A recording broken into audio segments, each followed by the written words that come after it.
ஜெபம் டிவி நேயர்களே, முக்கியமான ஜெப குறிப்பிற்காக அக்னி ஜுவாலை போன்ற கண்கள் உடையவரிடத்தில் நாம் இணைந்து ஜெபிப்போம்.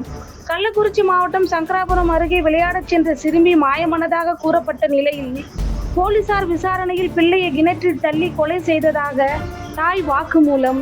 2 ராஜாக்கள் 14:6 படி பிள்ளைகள் நிமித்தம் பிதாக்கள் கொலை செய்யப்படாமலும் பிதாக்கள் நிமித்தம் பிள்ளைகள் கொலை செய்யப்படாமலும் அவனவன் செய்த பாவத்து நிமித்தம் அவனவன் கொலை செய்யப்பட வேண்டும் என்ற வேத வசனத்தின்படி பணத்தின் ஆசை மீது இது போன்ற கொடூரமான செயலில் ஈடுபடுபவர்கள் தண்டிக்கப்பட்டு மனம் திரும்பும்படியாகவும் மனிதர்களை பயன்படுத்தி மனித உயிரை வாங்கும் துடிக்கும் ஆவிகள் முற்றிலுமாக நம் தேசத்தில் இருந்து ஒழிய பாரத்தோடு ஜெபிப்போம்.